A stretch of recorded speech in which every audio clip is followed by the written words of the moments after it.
Hello, everyone, and welcome to Entrepreneur Talks podcast. And today I have Ryan J. Warriner. I hope, Ryan, I'm saying your name properly. Uh, the winning formula for business communication. That's our title for today's podcast. So let's welcome Ryan and let's talk. Hello, hello. welcome, Ryan. I'm so grateful for your presence today. Oh, thank you very much. It's a pleasure to be here. And you pronounce my name perfect, by the way. Really? So Oh, already off to a good start. yeah, awesome, awesome. I'm so great. Oh, that's amazing. It's one of the things when I'm presenting my guests, I'm always like, okay, I'm gonna say this wrong. Okay, I'm I gonna know. do this. It is hard. Uh, it's like my name. My name is Yolabash, as everyone knows, but sometimes people call me different things, but that's okay. So Ryan, where are you talking from? Right now I'm in Toronto, Canada. Okay. So what time is there? 12:31 Ah, 12:31 afternoon, right? Like lunchtime. p.m. Yeah. It's not midnight. Yeah. Oh, okay. I was like, huh? Yes, because yesterday I had the pleasure of being interviewed by someone in Australia, and while was what time was here? 1 o'clock afternoon. There was 11 o'clock p.m. I'm like, well, now when you said because you are in Canada, you said 12 something. I'm like, oh my gosh, so sorry. If it would be like I would say thank you so much, but I'm still grateful for your presence. But let's move on. So for to start, I would like to ask you, uh, hmm mm, can you describe yourself in 3 words? It's a great question. I guess I would describe myself as genuine, empowering, Mm, and thoughtful. mm, How's that? good. Like it. I like it. Okay. All The right. thoughtful, empowering, and genuine. And that's really tough. Everything like the genuine person is a tough. When I mean tough because people sometimes just use a lot and to be how I say interpretation takes people to another way hmm of seeing things. You are so genuine. You're giving things like so clear, but people tend to use. That's something that came to my mind right now. But that's not our topic. It's about tough. We're not going to go for the to there. The winning formula for business communication. hmm Saying that, I would like to ask you, what exactly do you do? What is your profession? Sure, that's a great question. And so many thoughts ran through my head while you were speaking last, but I do a few things. So I'm a professor of communication at a Canadian university. I'm also an executive coach and a trainer. So companies bring me in to help level up their team, level up their professionals, have them not only communicate better, but also approach situations better and really capitalize on opportunities for themselves.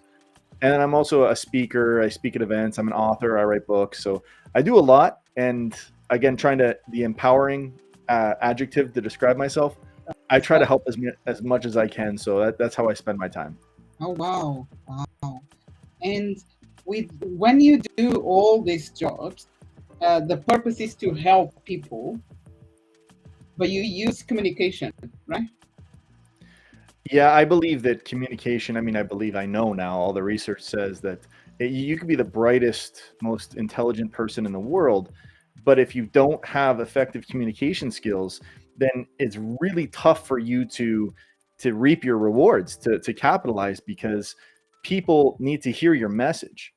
And on And that note, oh, sorry there's so much brilliance in the world, innovation, creativity, so much progress that's kind of missed out on, because some people take their communication skills for granted and they don't really hone their own ability to connect and to deliver. What kind of tools are we talking about? So it could be a variety of, when we're talking about specifically communication tools, it really is dependent on the individual, but it could be the ability to use the appropriate phrase, to use language that resonates with the audience. It could be intonation. It could be a timing of the approach. There's a lot of different, depending on the medium of communication, whether it's an email or whether it's a face-to-face conversation or a meeting, for example. It kind of changes the approach you want to use to achieve your desired outcome. But Right. ultimately, the more well-versed you have, I always tell people, the more tools you have in your toolbox, the better house you'll be able to build. Okay. And how do we, I'm trying to see, so we just spoke about an individual, but how that works with organizations to unlock their potential and realize greater success when it comes to your way of working? Yeah, that's a great question. The organizations that acknowledge it's really interesting, because if you ask organizations how important is communication to you and your team, and they will all say, oh, it's very important, but when you ask them, what do you do to ensure the communication is effective, they don't always have a great answer, right? They say like, oh, well, we send folks for training, or they'll say, yeah, well, we make sure that we're clear in our communication, and that's another vague term, right? Clear, who knows, what that's open to interpretation. But basically, in a nutshell, kind of what I do with organizations is I come and I kind of assess how the communication happens, what the flow is, or the management that happens, and then I make suggestions and strategies for how to optimize that, so that the communication flows much more seamlessly. Ultimately, leads to a better culture, more positive results, and less turnover too, because when there's turnover and things aren't communicated effectively and people become frustrated, and there's a lot of potential, a lot of not just profits, but also just positive experiences missed out on. Okay, good. And so that's the formula, right? The formula, actually, I wrote a book recently on the formula for presentations, and it actually applies quite well to any situation where you need to deliver information. But it begins with understanding what a win looks like for you, what your desired outcome is, whether it's individually or it's for your organization or for your team. And then understanding what needs to happen, kind of like working backwards almost, to achieve that. Who needs to be involved, what they need to know, what language do we want to use to reinforce that, etc. So that sounds like a really long journey, because like for organizations, I'm talking about a long journey. My long is not like a long, I don't know the length, but sounds like it cannot be done in a week, cannot be done in a month, right? Depending on the size of the organization. When it comes to organizations, when we work with organizations, Depending on, yeah, you're right. Depending on the size, depending on the situation. But what I can say is that you might not get to the finish line, like you said, for a long term, maybe a year, 2 years, but you'll start to see the results almost immediately when people start to become empowered and start to use language that they've never used, but they didn't know, right? And I always tell people that, sorry, I'm going to go on a tangent right now briefly from, I always tell my clients, and I tell anyone I speak with, that when folks miscommunicate or their communication's not effective, it's not because they're choosing. They don't choose, I'm going to communicate ineffectively. They just don't know the optimal way. They don't know the best way. No one's taught them, use this phrase or explain it like this. Or, you know what, wait a day, send the email tomorrow. They'll be more receptive tomorrow. Like, no one has usually explained this to folks. So they're doing what they know best, and it's unfortunately not achieving the best outcome for them. So that's a lot of what I do, is I really show them the strategies, the tools to help them succeed and put themselves in a position to achieve more. I do understand, because I recognize myself on that. I give you example. I'm not an expert. I'm not a pro on podcasts. But at the beginning, I had to go through some sessions with someone that, and another thing important that I want to say to complete my idea, to bring my example, is I also, English is not my first language, so I'm Portuguese, and I had to think about and sit down with the coach and say, please help me. What words I need to be able or I can say inside the podcast? What I mean is, like, I didn't have the clue, and I'm still not having the clue, because sometimes you will see that I just should say things in another way, but I don't know how to say, or I never heard the word, or I heard the word but doesn't come to my mind. But it's that kind of training you do, right? You teach me how to speak to this like network, for example, or for this specific audience, and or even to my employees, right? Hmm. Hmm. Could you understand me? Yes. Obrigado. Yes. 100%. Then Yeah. Early, early on in my career, years back, I was a professor of English as a second language and as an additional language. So there were many students who I came in contact with, who I taught and I coached and I worked with, who, again, just brilliant folks from all over the world. But the language, because they're going to be becoming, right, an American or Canadian, and they want to learn better English skills, that is the barrier for them. That's the hurdle. But again, that's really where it's most transparent. It's easy to see. When you give them the tools, they take off like a rocket. Like they have the skills and they have the work ethic, the ambition. It's just they just need that language piece. yes. So I had to have I had a paper with a lot of words like fantastic, awesome, great, perfect, and I have to look there, and I'm like, oh wow, I never thought about it, but at the beginning I had to get this going on. Now I'm much better, but I know that I still need some some more training. But that's why I believe in going with the flow because Mm-hmm. I'm just I am who I am, and this is it. Absolutely. Thank you so much. Thank you. So Ryan, and when it comes to your book, you mentioned that you released the book. When was that? Yeah, so the book came out this year, actually. It just came out in February. It's called The Effective Presenter. And you see on there, it says the winning formula for business presentations. And Ah, what I've done is I've taken kind of all the insights, all the experience, all the research when it comes to delivering a presentation, and I made a formula out of it. It's very step by step, like a framework oh, for how to ensure that you have the best chance for success. Because I found that in the research, a lot of folks, when they're presenting and when they're speaking in front of people, they get quite nervous. mhm. And some of that comes from, they're just naturally a little bit nervous. But the other part is oftentimes they don't know if what they're going to produce is going to be valuable, if it's going to be appreciated. They're kind of going, we say, in the dark, like they're not Yeah. sure, right? So what I aim to do, the goal was to alleviate that concern at least. And sure, you're going to have a little bit of nerve speaking in front of people, everyone looking at you. That's going to happen. There's some techniques to overcome that as well in the book, but overall, you will know your message. You'll be confident that you're going to deliver value and that people will be appreciative of it. And that usually goes a long way to achieving success.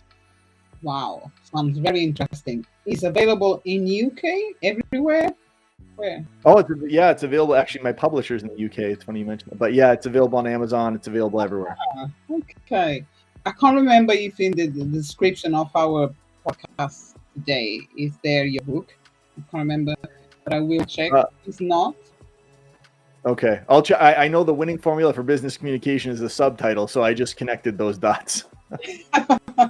It's because interesting that you created. If I don't remember to see the winning formula for business presentations on the description. Otherwise, I would place the title as like that.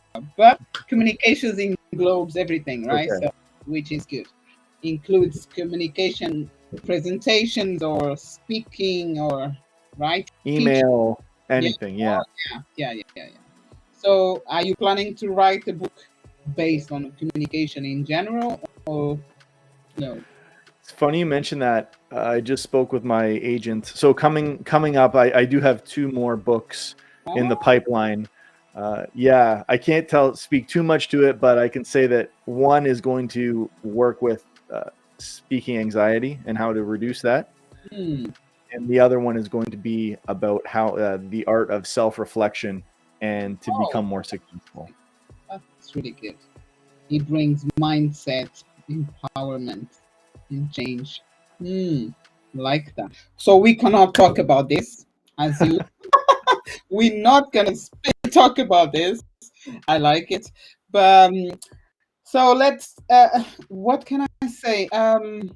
How can people connect with you? How they can reach you, or to work with you, or even for social media, where they can find you? Yeah, sure, sure. So I have my website right now. My website's professionalpresentationservices.com. Hmm. But you can always, I'm pretty active on LinkedIn. It's just Ryan J. Warriner, and last name's Warriner. Also on Instagram, The Effective Presenter. And yeah, feel free to send me a message on LinkedIn or send me an email, just Ryan at professionalpresentationservices.com. And if I can help, I'll do my best to help. Even if I don't have the time, I'll point you in the right direction. Fabulous. And also, you run a podcast as well. You hosting a podcast. I do. It's the Professionally Speaking podcast, and I Hmm. have folks from all industries who've had success in various areas. I have them come on and I have them explain share, not say explain, but they share their experience That's really with communication and how it's helped them. And it's funny, everyone who's a CFO, a CEO, like I've had people on who are, very successful accountants, lawyers, you name it, and they all say like I would have hit a ceiling had I not had communication skills to go to the next level, because right. any leadership position Mm, requires that. that's right. Yeah, I agree. And in your three areas of work, as you said, you teach, you speak, and then you write as well. What is your favorite? What is you? Where do you feel more confident? Is at the stage? Is inside the classroom? How is when you're writing? Oh, it's funny you mention that. It's funny you ask. So I don't know what the best is. I have to think about that. What I like the least, I can tell you that, is writing. So Um, you can be my publisher likes it, and the people who there's a lot of people who have my book. They say no, it's great. I say yeah, but it's just for me, it's painful. So sometimes it doesn't come to me the same way as yeah. when I'm standing in front of people speaking. It just comes out like right. It's just like no lag time. Mhm. Uh, I so I understand. really enjoy being in front of people, speaking, training, coaching, those types of things. Ah, okay. You more you express better through the communication, like words, or how we say expressing yourself. How do we say this is different types of communication, right? Because the writing is a communication and speaking. So you better on speaking. Yeah, oral communication, or yeah, I find that yeah, I mean I'm naturally a little bit better at speaking, but I also think that I just enjoy people. I just enjoy being around people and seeing their reactions and kind of going on that journey with them through a conversation. It's really I love it. So Yeah. that's Yes, yes, yes. And saying that, how was pandemic times for yourself? oh it was not great. Again, my publisher loved it because I could write, but it was really it took there was a learning curve. It took some time for me to adapt to doing like teaching online, lecturing online, and running training online. And the coaching sessions weren't too bad. I could do coaching on Zoom, one-on-one, those types of things, but it was really Mm, different. I learned how much I lean on my stage presence and my like verse in person yes, compared to remote. And it's really difficult to lecture to or to train folks when there's a bunch of black screens. You can't see faces sometimes, right? So because yeah. we don't want to put the faces on, so we just stay off. Yeah. Yeah. And then someone, I was on a call that someone said, "Ah, could you please put your faces on?" I just don't feel like, and that's the the gift from the online. Sometimes it's just like because we have that opportunity to exclude our faces. So just take away. No, I don't want to be seen. I'm on my pajama, or I don't know. I'm just, yeah, it is. And then it becomes harder for you as a mentor or a teacher, because you're talking to the panel and you don't see people. You just see darkness and names, and it becomes, can be hard. Yeah. And Yeah.